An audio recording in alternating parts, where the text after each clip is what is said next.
Hey everyone, Stephen Ray Morris here with a quick announcement at the top of my episode, my interview with fish scientist and mathematician Alise Fox.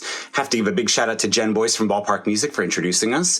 And as well as, this is Australian themed, so go back and listen to the Australia miniseries that I did. I actually put all the episodes in one big compilation that you can listen to, so I'll link to that. And of course, every episode I ask the guest to bring a charity or cause that they believe in. And Alise brought Deadly Science, which is an organization which helps Australian Aboriginal and Torres Strait Islander people, helps give them resources to pursue the sciences. So yeah, I put all the links in the show notes. Check it out and enjoy the show. 1, 2, 3, 4. Filled with awe and fright, see Jurassic Right, bathed in amber light. See Jurassic Right, see Jurassic Right, right. See Jurassic Right, right. See Jurassic Right, right. See Jurassic Right, see Jurassic Right, see Jurassic Park. All right, I'm recording. Oh my gosh. Hey everyone, this is Stephen Ray Morris here, and you're listening to See Jurassic Right, and I know it's not September. I mean, you might be going back to school now, depending on where you are. I think actually everyone's in school now, but I feel like if you listen to last year's Back to School series, you know that I wanted to keep talking to more scientists and more cool science communicators and just keep the train rolling because, again, in this day and age, we really need to protect science no matter where in the world you are, because my guest today is not from the United States.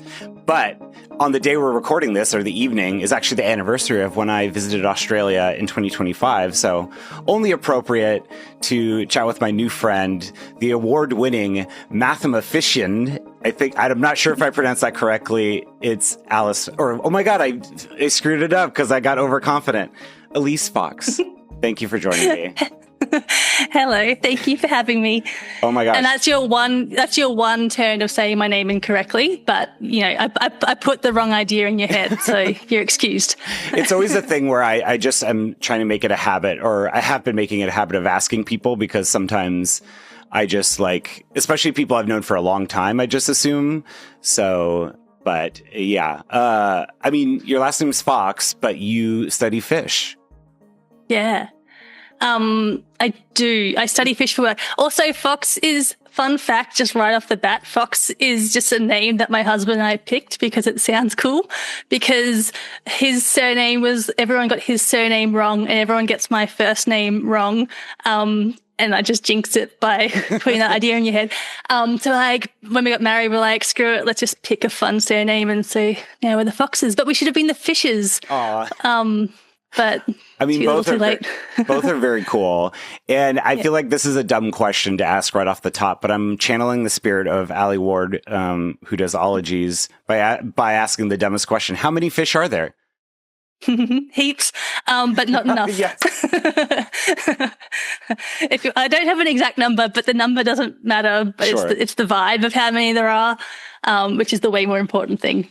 Yeah. Oh my gosh, that's so exciting. Well, yeah, I mean, I do want to get into what you do. I mean, Mathemafishian, Mafishian or Fishian? Mathemafishian. I mean, it's not a real word. I just made it up with my friends, so you can say it however you like. Mathemafishian, because it's like mathematician, but you sneak the fish in. Yeah. Mathemafishian. Yeah. It's great. And but before you got into all that, I during the Back to School series last year, I was really curious to how scientists first got exposed. Do you remember the first time you were exposed to science as a kid? I think for me, it was I'm a nature girl. I like the forest and I like the ocean. And I think it's just living. I live on the Sunshine Coast in Queensland in Australia. And we're beaches and rainforests here. So every weekend it was out with my mom, just frolicking, and just learning about stuff. And I think that's science, even if you don't know all the methods and research and whatever. It's just learning and being curious. And yeah, I guess that was my first intro to the world and to science and to the environment. And then it just sort of snowballed and meandered. And now I've landed here with a few detours on the way. No, I mean, I love that you obviously you are a scientist, but you also do stand-up comedy, you paint. Like, it's another thing I was asking a lot of people last year of like carving a career as a scientist, but also able to, I feel like dismantling, people like normies' preconceived notions about what a scientist is. Was that something that just kind of came about because of who you are, or was it something you were making a conscious choice along the way? Like, I don't know. I'm curious. Like, I've never really known what I wanted to do when I grow up, and I'm 33, I'm almost 34, so I'm figuring it out. But I think because of that, it's like, I don't know, I've never wanted to pigeonhole myself into one thing. So I'm always going to try all of the things all the time. And then when someone's like, this is a cool thing, I'm going to go and try it. And I don't know, I think, like, even with, like, I didn't study fish, and we might get into this later, but like, I didn't really grow up thinking I want to be a mathematician, and now here I am. It's like you sort of explore the world, and all these little other opportunities come up along the way. And a big part of what I like to do is just, I don't know, try new things and explore the world, but with the backdrop of science as well. So it's like, yeah, this opportunity came up to do a science-themed stand-up comedy set at the Brisbane Comedy Festival. So like, yep, sure thing.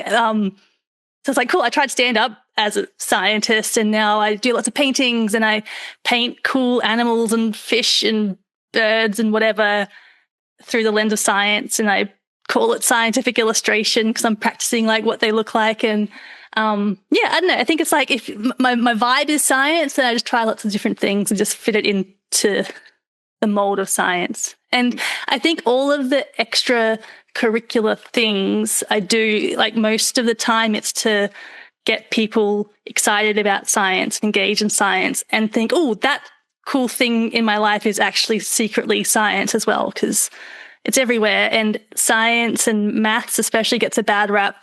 And so if we can sneak it in subtly in every corner of people's life, and like, art, that's science too, then I don't know, I think that's only a good thing.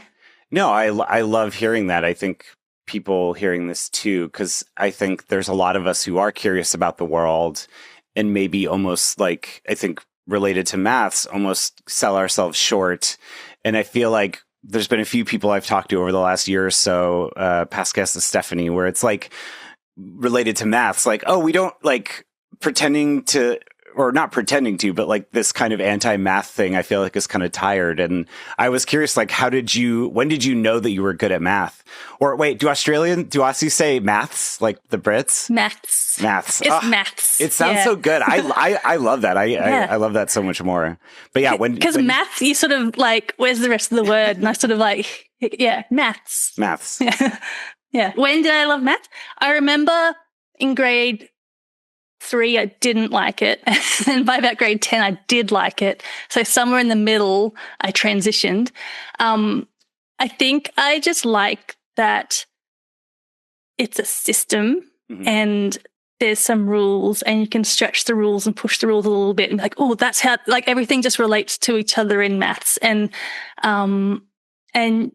it's not just about like solving Pythagoras' theorem and what's this angle on a like, it's so much more, like, in the real world, it's so much more than what the high school textbooks make you think it is. It's not just like, oh, if I buy 8,000 watermelons and sell 4 bananas, what's my, like, whatever those books are about.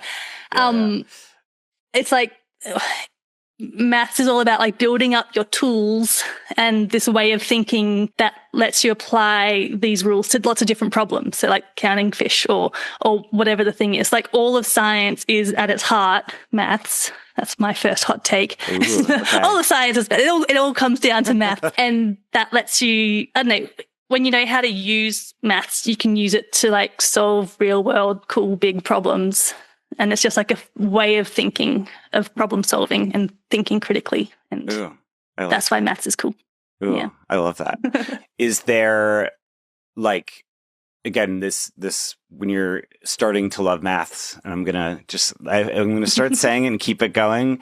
Is there something, because you say it's like a system and a way to look at the world. Was there something I mean, again, I loved your comedy set because you were talking about like there was like the cult ass. I don't know. It's just like stuff like that. I'm like, oh, I wish they would have taught us more in school about even like the history of it itself and how it was utilized. Is there something like, I talk a lot about hyperfixation facts on this podcast. Is there something related to math that kind of always blows your mind when you think about it? Because I love the like, one I recently learned last year was, you know, that sharks are older than Saturn's rings. Like just one of those, like your brain just explodes. My most brain explodey thing in maths is my favorite equation, which is like, how long have we got? So I've got it tattooed on my wrist. Oh my God. But it was done by like, I don't know how to twist my wrist that way.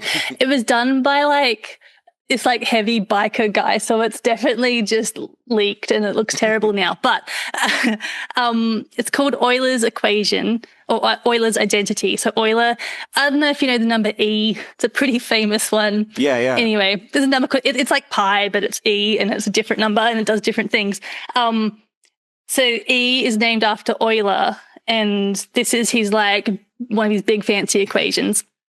And the equation is e to the power of I times pi plus 1 equals 0, which, you know, write that down.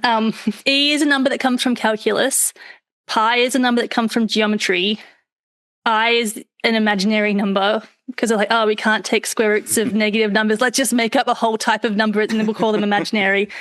And so you do like e to the power of I times pi. So it's like an irrational never-ending number to the power of an irrational imaginary number equals a whole number, which blows your mind. Yeah.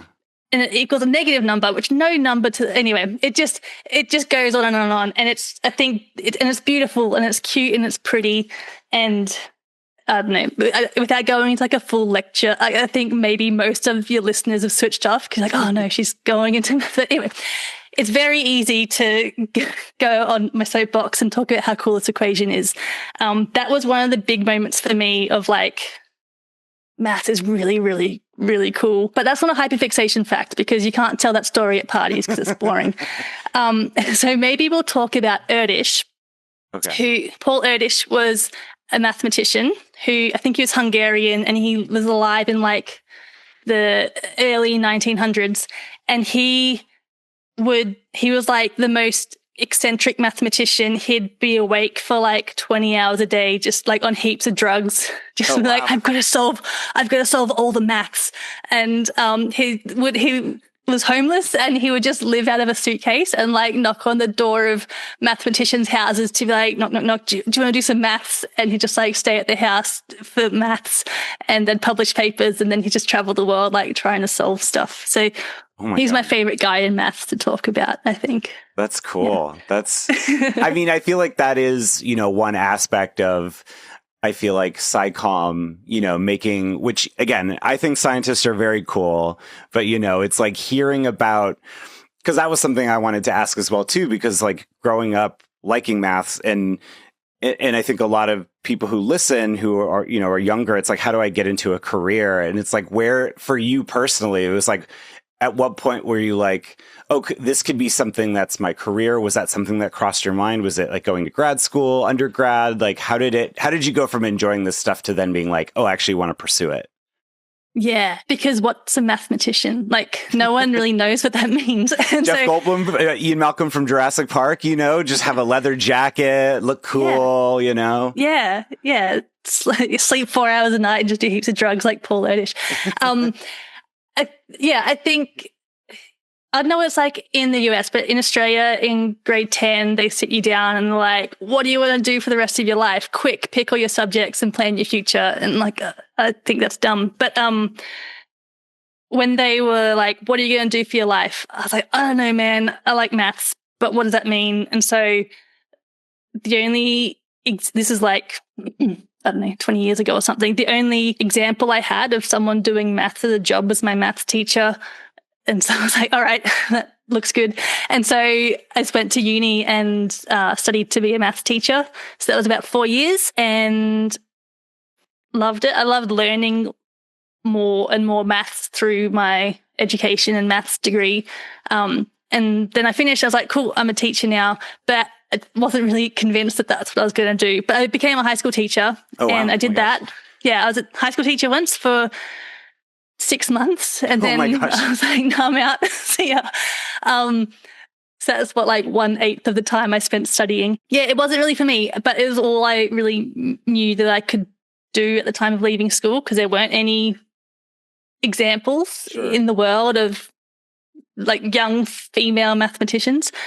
Yeah, so as a high school teacher, decided to quit, also because I was super young at the time, and my little sister was in the grade that I was teaching at the same school, and so it was super weird, and I was like, nah, icky, yuck.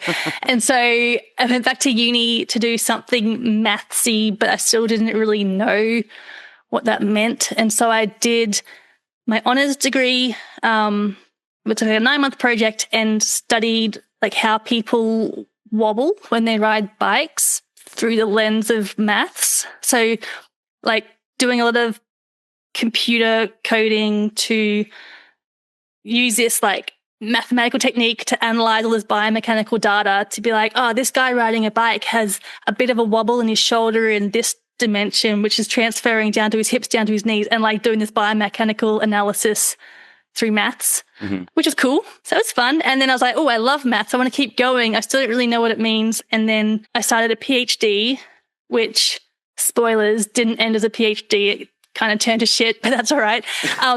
We'll get there. That's for my therapy session later. No, so started a PhD because I was like, oh, I love maths. What should I do? And for some reason, I was talked into this project about roads, like pavement, like asphalt. And it was about like how roads squish when you drive over them, if they squish and break when it's hotter or when they drive faster, and sort of doing that sort of analysis. And roads are cool, I guess, but they can only sustain your attention for so long if you're not a pavement girl. I distinctly remember I was like trying to get a scholarship for the project. It was like an industry scholarship, and I had to go to this meeting, and there was all these like engineers in the room, sat down around this boardroom, and they got me in. They're like, we've got all this money that we want to give to someone, but we want to make sure whoever we give it to just loves roads. And I was like, man, do I love roads and pavements? I drove on them to get here. I love roads so much, but I didn't get it. And I guess I wasn't convincing enough, but that's okay. Anyway, so I was studying the road thing for ages, and it was all about using, like, all of the projects I do are like using maths to solve a problem in the real world. Because like some maths is pure maths and it's all about like interactions between numbers. But what I do is more applied stuff, which is like interactions between numbers and data and equations and the real world. And that's the sweet spot that I really like. Like using stats or... Yeah, like maths / stats. So slightly different types of... Like maths, you can like sort of build equations to describe real world systems, I guess. Interesting. And that's the thing I like. Yeah. Okay. I think I don't like stats, but I think I got to stop saying that because I do it every day for my job. Yeah, so I was doing the road. You're in it, you know? Yeah, I've drunk the Kool-Aid. I'm here. Yeah. So I was doing the road thing for ages, didn't love it. Also had heaps of ADHD that I didn't realize I had, so that just made it harder to sustain my focus on asphalt. And my supervisor was also a bit of an asphalt himself. I don't know. I got out of it with a master's degree, and that's great. And so that's what I've got now. And so I had all these degrees, and I was like, all right, I like maths, but I've got a teaching degree, and I've got this wobbly bike rider maths degree, and I've got this squishy road maths degree. And I still wasn't really sure what a mathematician was or what we do. Yeah.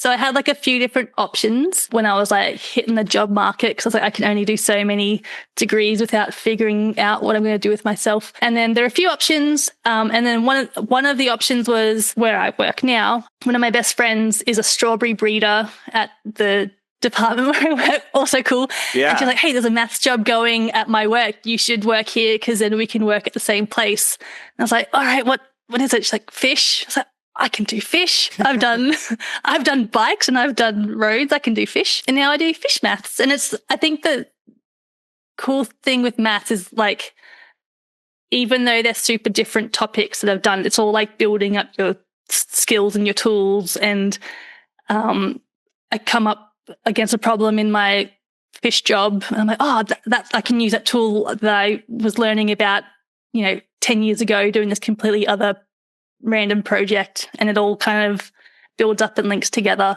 even if the application is not the same. Sure. I think that's what's cool about maths. Yeah. No, I think especially nowadays it's just so different from when we were a kid, even when we were in high school, like that. Yeah. Like you said earlier, of like this idea, we have to choose like at 15 or 12 or 18, wherever you are, or, even younger in some places, like I have to do this for the rest of my life. And it's like, it's refreshing to hear that you can, and I think I've heard this from a lot of people. It's like, yeah, just, we're all kind of laterally spiraling, maybe laterally tornadoing, because we're going up, we're learning, podcasting didn't exist when I was in college, really. So it's like one of those things that kind of blows my mind to think about. And now people go to school for podcasting, and I'm always just like, like turn to dust. But yeah, no, that's so cool. And I guess, do you eat fish, or has it been ruined for you? I was vegan for a long time until recently, I've gone backwards. Yeah. Which was so, like, it made it funnier as well that I work in fisheries and I was the vegan. I was like, oh, I hope no one finds out because I'll think I'm like fudging the numbers because of my, I don't know. I just thought that it could be a catastrophe waiting to happen if the industry found out that I don't eat fish, but actually no one cares. Oh my gosh. But yeah, I was vegan until like the last year where I had to start eating fish because of health stuff. Yeah. But I was like, at least if I'm going to be unvegan, at least I know things about sustainable fisheries. And sure. Yeah. Do you have is there a fish you like? Is it the one you, because that's the thing I'm curious that, like, I feel like I've been so curious about is because, again, the idea of counting all the fish in the ocean seems so daunting. Like, what goes into that? So I guess I exaggerate with that throwaway line. So it's one species and one area at a time. So like the east coast of Queensland, like the Great Barrier Reef, and a species. So right now I'm looking at saddle-tail snapper, which are like a reef fish and pretty big and pretty and pink, and they've got big, pretty mouths. So they're the ones I'm working on at the moment. And it's all about, it's a very fun job. It's all about like getting all different, I'm like, oh, how deep do I go? No, I want to hear it all. Oh, okay. Buckle up. Okay. So we get lots of different data sets. We want to know things like fishermen catching them, at how much they're catching, the rate at which they're catching them. Like if they're trying really hard to catch fish and then getting nothing, or if they're not trying and like all these fish are coming on to the boat. We want to know about biology, so how they grow, if there's lots of old fish or young fish, how they reproduce, like all the biological aspects, as much data as we can pull together, also like environmental stuff. And sure. Then we pull it all together using all these different equations that relate these different processes within the fishery and within the population, and resolve all those equations using maths and using computer programming and modeling. And from that, we get out a number, which is the biomass of what we think there is. So it's normally relative to like, if we call it 100% before any impactful fishing started, like normally before commercial fishing started, we have like some percentage of that. So if it's below 20, that's bad news. We're going to do big drastic stuff. If it's the target's normally like 60% biomass is like that spot where we can go, yeah, we're pretty on track. We're not going to collapse the fishery. And wherever it is, using the modeling that I do, we can make estimates of how much they should be catching in the next few years to get it up to that target. And so we give that information to the fishery managers, who then talk to all the people involved, because there's a lot of people and it's a very people-y job as well, to like set the fishing laws for the coming years. Wow. No, that's so interesting. And I feel like I'm curious about your experience. Just, I think we're all coming around, and I feel like maybe scientists are like kind of the first people, especially newer generations of scientists, being like, hey, you know that thing where we just like, just came in and just killed everything? Like maybe maybe there's some sort of balance here. Maybe we only like this fact about how they only drain a certain amount of horseshoe crab blood for testing. And it's like, if you drain more than a certain amount, then you're going to like collapse. It's just stuff like that, where it's like, have you seen policy changes like based on things that you're doing, and are people receptive to that? Or is it kind of like again, the people part of the job that you're talking about? It's definitely the work I've done has turned into policy. It's part of managing a fishery is like you need a stock assessment, which is the thing I do to set a harvest strategy, which is the strategy for how they're going to harvest the fish. So they need my work to then set laws in place. And I've been in this job for about 5 years, and there's been some, I've been able to see a little bit like the impact of my work already. Like I put in an assessment and then they change the law, and then you can see the biomass tick up ever so slightly. And that's really cool. It's like, oh, look at those fish I made. Yeah. It's, that's really cool. Like to actually have a job that's maths and that's environmental and fish and everything, that's actually having a positive impact on the world. The tricky part is that the tricky part is a lot of the stocks are not in the best place. Like sure. Whenever we do an assessment and it's like, it's come out low. Sorry, everybody. It's like, I didn't kill the fish. I just tallied them up and did all this stuff. So it's really hard because often, the people it impacts are fishermen, like the people out there, and it's their business and it's their job and it's their family tradition and it's everything. So it's really important that we do right by industry as well, because we want to make sure that can keep, like the people are important, like to be able to keep that going, but also not run this stock into the ground and risk food security if we make this popular species go extinct or whatever. Like there's so many things you got to keep in balance. And so because my work looks at big areas, so like all of the east coast of Queensland, for example, that's like the line around the population that we're looking at.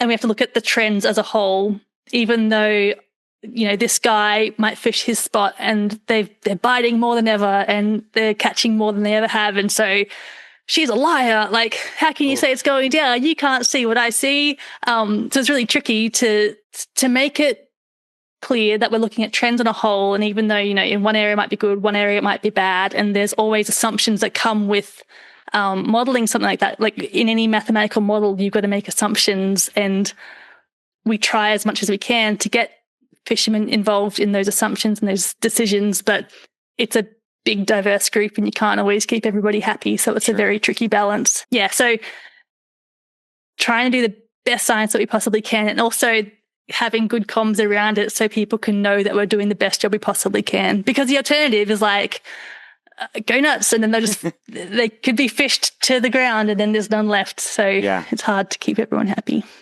And do you think your experience in science communication, is that something, do you think like, because again, just from my experience chatting with scientists and science communicators, it's almost like it feels, in my head, it almost was like, I think growing up, you almost are taught that like scientists are in a lab or they're like digging up bones in a field, but they're sort of like nose to the ground, not really talking to anybody. But I feel like that's not true. It feels like communicating what you do is just as important as the work you're doing.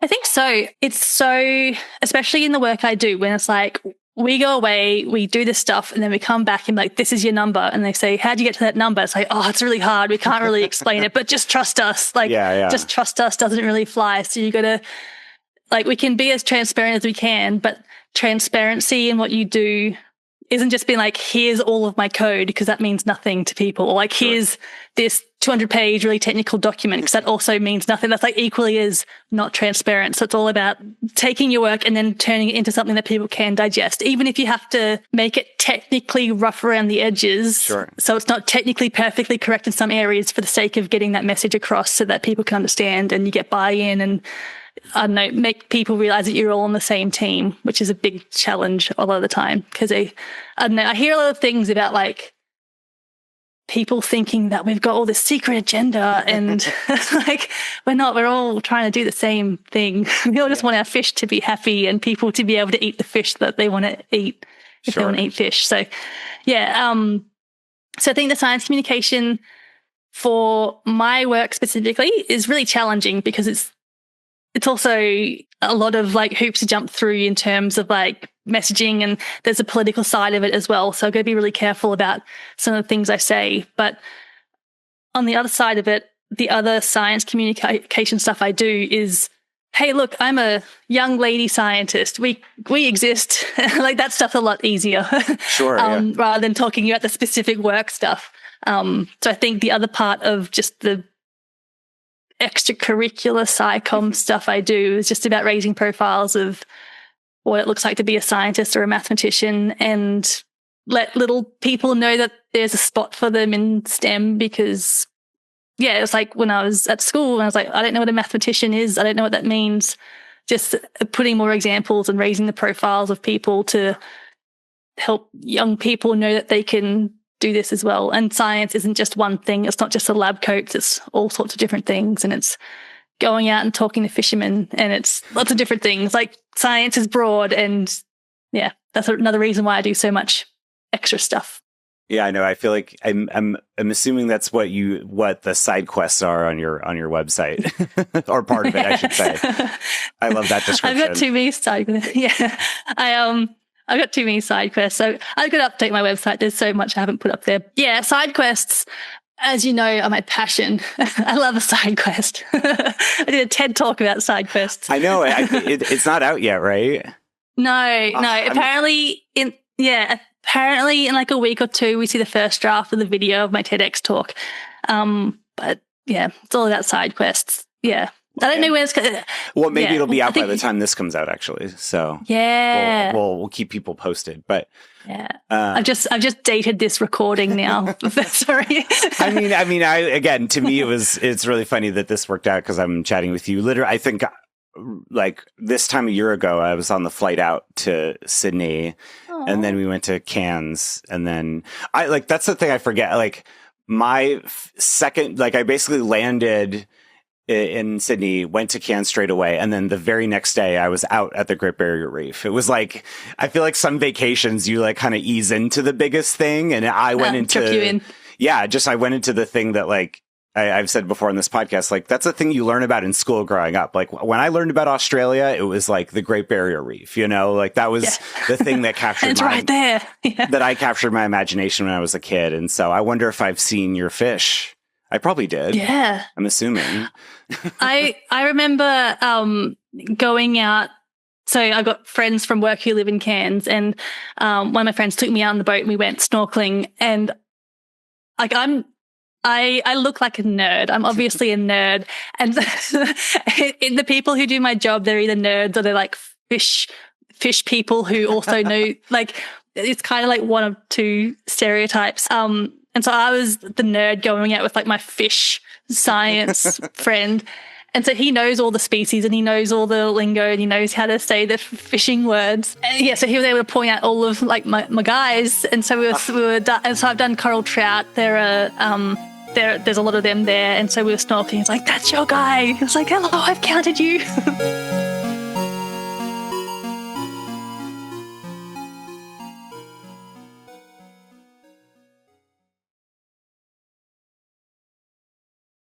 That's going to be be very surreal to like, I mean, I think with my job, it's just so much of like, I am seeing the direct product in front of me. Well, I guess you are too, but it's just, it's like going out into the field. Is that exciting when you do that or do you do that often?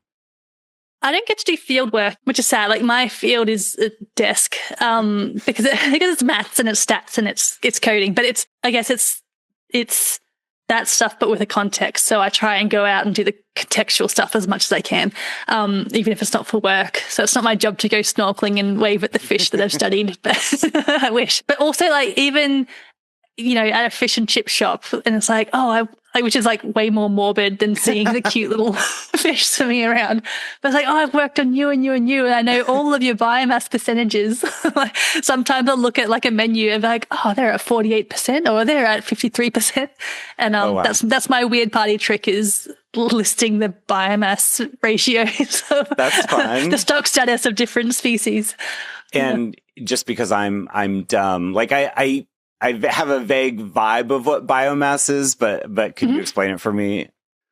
So biomass is the word in broad science, which is just like the cumulative mass weight of a species. It's like some cool hyperfixation factor biomass of ants is X times larger than the biomass of humans. It's just like the total weight of all these animals combined. Yeah. So for the purpose of my job, it's like the biomass of coral trout, for example, in the east coast of Queensland. It's like if you figure out the weight of all of them, that number in kilograms means nothing, but that as a percentage of what it used to be before we started fishing them down is the important number. So it's like they used to be whatever kilograms, and now they're this new number of kilograms. That's 60% of what it was, and that 60% is a thing that we can manage to.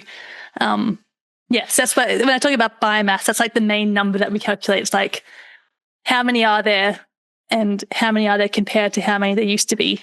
Yeah. That's what biomass means for us. That's so interesting, because you're just, I think it's like that. You're like, no, there's no reality where you could go out and like weigh every fish or... Yeah. It's just, that's when I start to feel sick. You know what I mean? I'm like, oh no, like just the thought of like you going out and being like, thump, thump, like one at a time. Like, I don't know. That's, like my little underwater piece of paper, like tallying every single one I see until I've got them all. Like, have I counted that one? Shit, what was I up to? 20, 30? Oh no. I would have to recount every time. Yeah, I would get distracted by a cute like squid or something. I guess it's like that's the whole point of maths and stats, is like you don't have to count every single one. You just use stats rules and you use good logic to be able to count some, or try and get information from this little corner of them and then be able to extrapolate that to get the whole population. Because counting every fish would be silly. Even though I say that's what I do. I spiritually count every fish. It's one of those things, I think, talking again about trust in scientists, where it's, I don't know, it's one of those things where it feels so weird that, at least in the US, there's this weird sort of, I always like this example, where they, only aliens could have built the pyramids, or, so it's like it wouldn't be possible for a past civilization to make something like that. But like the reality is like the triangle and like, it's like science is a cumulative effort across thousands of years. And so it is, for me, a frustrating thing. And I feel like maybe for some scientists as well, where it's like people now almost take for granted like the history of knowledge. And again, even the idea of coming up with biomass or coming up with these things of like, well, yeah, like nobody can literally measure every single thing of this thing, but we have ways, and there's a history of it working clearly. Totally. Yeah.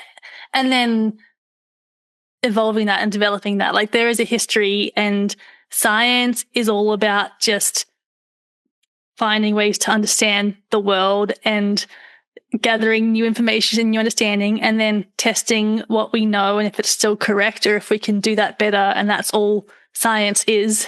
Even though some people have like this weird impression that science is like this big mysterious like orb, and some of us can enter science and some of us can do so.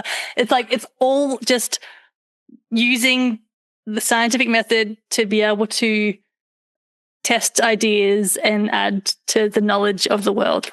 Yeah. And that's all it is. Yeah. No, and I love to hear that the work you're doing because again, I think that's my anxiety as somebody who's been on the periphery of like the idea of devoting your life to something and trusting that that is going to add to the knowledge of the world, and you might not even see it in your lifetime. Like that part kind of, scares me a little bit, I don't know if that's relatable at all, but yeah, I think like it's also very slow. I think that's the other thing. It's like so often it feels like what you're doing isn't. No, you don't really have many breakthroughs in your life as a scientist. It's like, why am I doing this? Like, why am I spending all this time doing this one little thing? Like, what's it all about? But like, it is exactly what you said. Like, it's iterative and it's slow and it's all incremental and adding little tiny little morsels on top of morsels on top of morsels until you have a big mountain of knowledge. And yeah. I mean, that's what keeps me sane. Oh, I love that. I mean, I like what Yara Haridi said, who I've had on both Back to School series, where her study last year, she was just like, I just reached a point where I was like, this is done. This feels like enough. I'm going to publish it, and then other people can run with it. And that felt very inspiring to me to hear. And I think so. Oh, go ahead. And not having to, and not having to like own the knowledge either. It's like science is all about like, here is this thing I've discovered, have this information world, not like I'm the only one who can do the next big thing with science. Because I think it's so easy. You see a lot of ego involved in science as well, of like, this is my study, I have to do this. Only I will be able to do this the best possible way. But like what you were saying, like sometimes you go like, all right, here's what I know, have it world, go on, do the next thing. I think that's, really cool. It's like you're just contributing to something that the whole world can use. And also, to me, another fact that I find interesting, and as far as my love for science as an adult, is the notion that there was a time where people thought cheetahs were dogs and not cats because their claws didn't retract. And they're like, well, all cats' claws retract, so a cheetah must be a dog and not a cat. And obviously, as science has evolved, they were able to look at anatomy and genetics and be like, no, it's totally a cat. Like, why would you ever think it's a dog? But it's just, I don't know. But it's just, I think that's another thing, again, growing up and being curious. It's like, to me, that's exciting that these things aren't set in stone, that we can keep learning new things and get better. Yeah. Like Pluto as well. That actually is funny that you said that, because I was going to bring it up earlier of like, it's a dwarf planet now. That doesn't make it any less special. It's just we've come up with different categorizations. But I'm also actually related to the Clyde Tombaugh who discovered Pluto. Really? My cousin's great grandfather or great uncle. I'm not 100% sure, but yeah, I'm very like loosely connected to. So cool. Does that mean you like own a plot of land on Pluto or something? Like, are you entitled? You should check that out. That. I know. Check your legal rights. I know. I need to actually speaking of science, I need to like lock that in. Because that's just been a family. I know it is, but it's like I haven't actually I don't have a piece of paper saying it, and I feel like I should do my due diligence. This is my homework. Yeah, that's very cool. I'm very jealous. What are some of your favorite side quests you've done?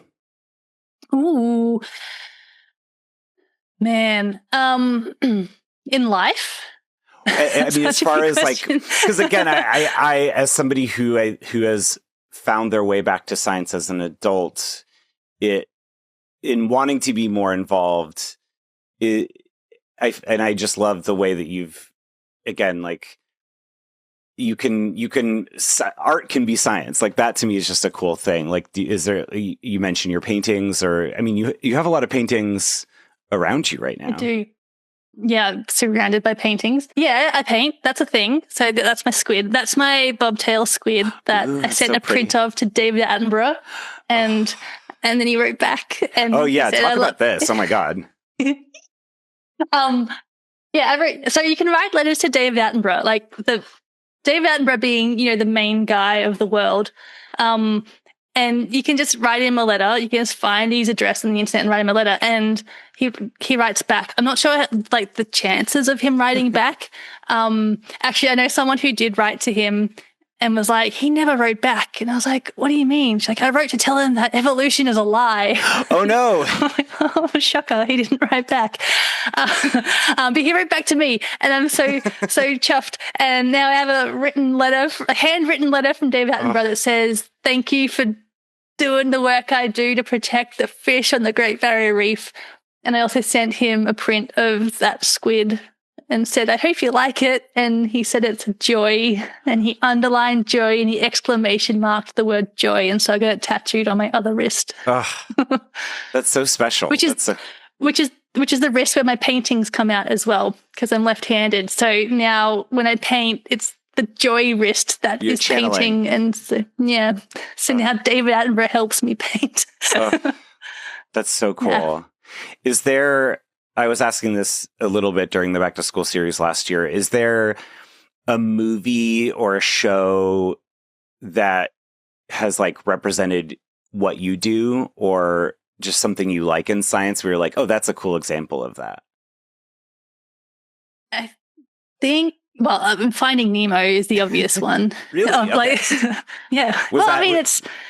It's fish on the Great Barrier Reef. It's not so much fishing and fishery based, but it's about a fish in the ocean and getting lost, and also some fish being removed from the ocean. So I guess that's kind of relevant. But I think that's that's the fictitious portrayal of the Great Barrier Reef that I always think of is Finding Nemo. And things like the East Australian current are mentioned in there, and that's relevant to the migration of fish. There's like certain processes in Finding Nemo that, like, I don't know, there's times I'm doing my job and I read something in a paper and I'm like, oh, that's like that thing from Finding Nemo. I love that. So that's probably the best. That's probably the best movie. I don't watch any fishing movies, so probably Finding Nemo.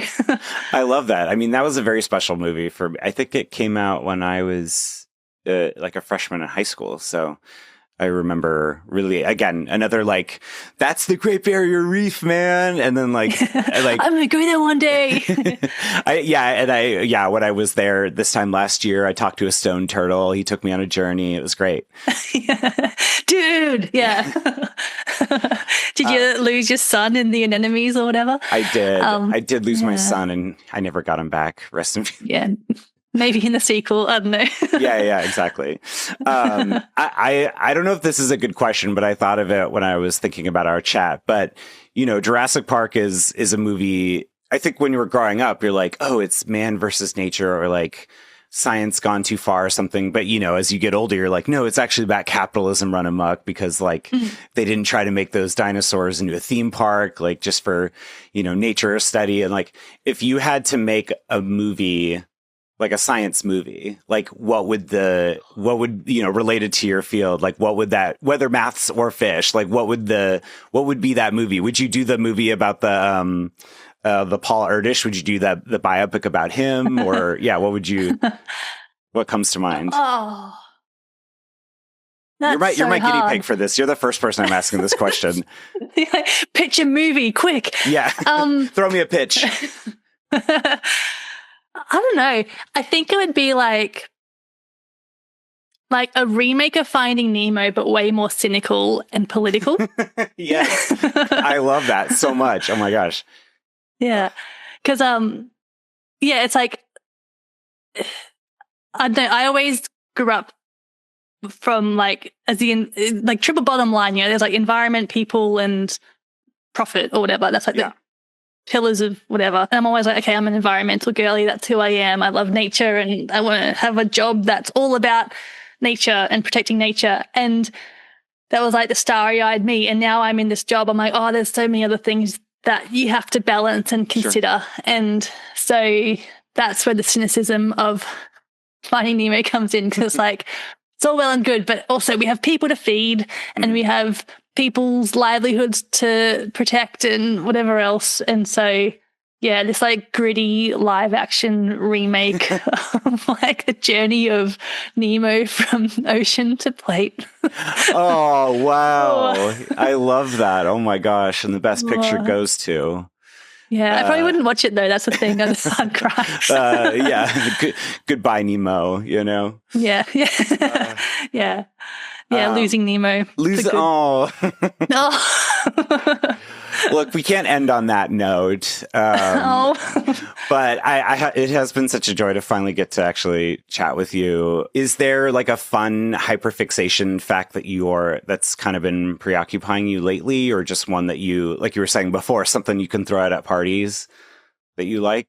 I mean, a fun fact is that some scallops have 200 eyes. Like, scallops are just a cool animal in general. Wow. And if you Google a scallop, we need to appreciate scallops more. So scallops are like clams. I don't know the difference between a clam and a scallop, but we've got scallops here.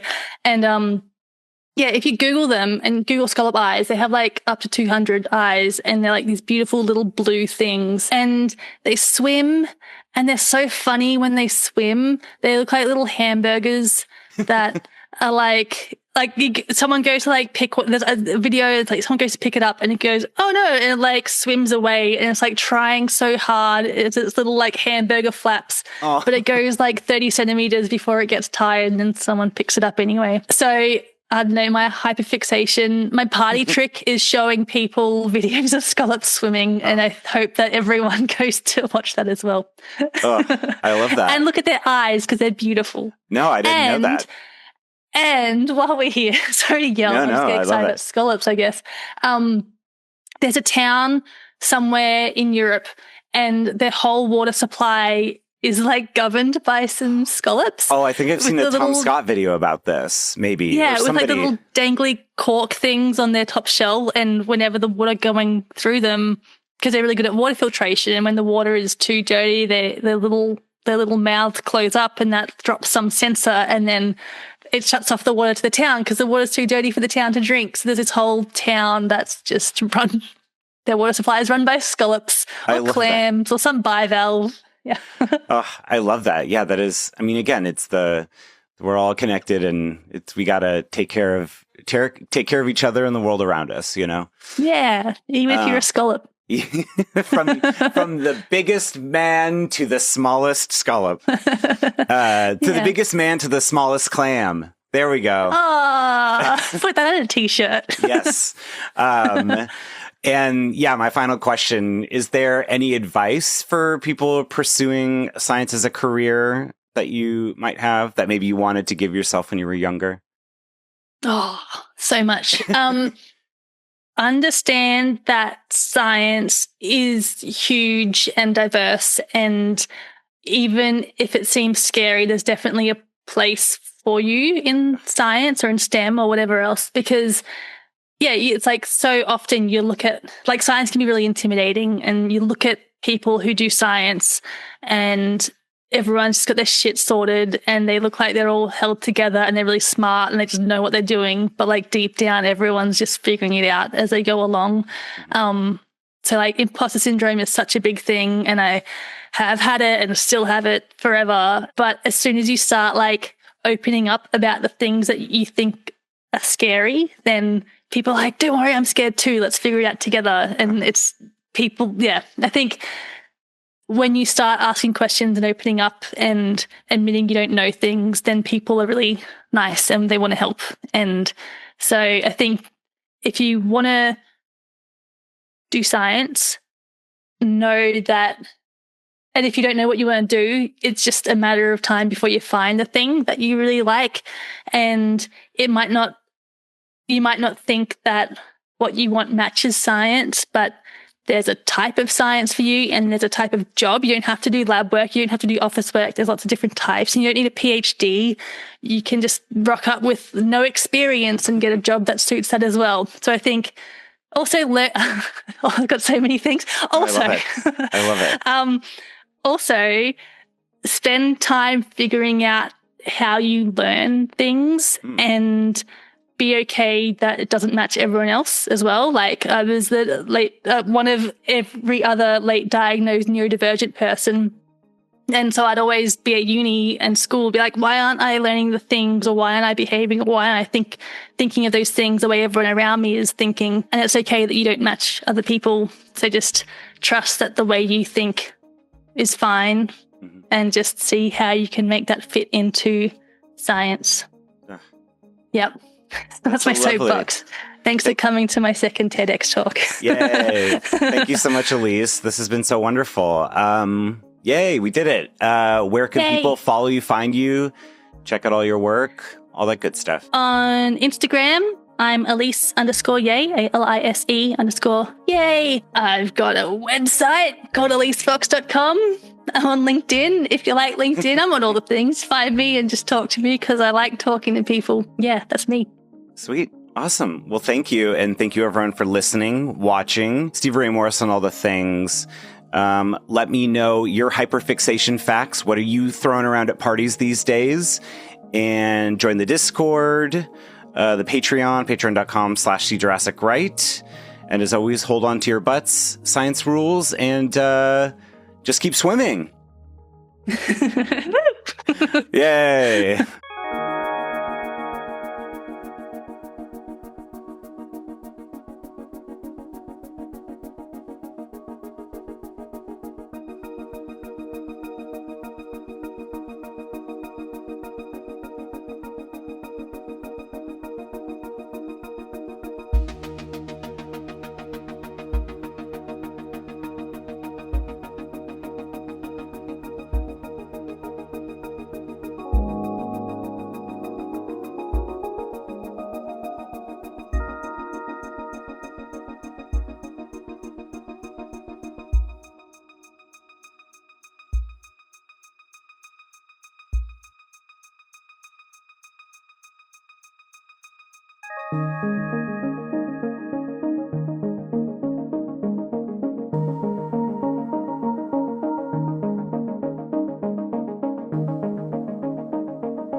You got my name right, which is great because most people don't. So well done. Wait, what did they say? Points already. Alice. Oh, I get Alice so much, and it's not even. It doesn't look like it. interesting. No, now I put that idea in your head, and you're going to get it wrong. Sorry.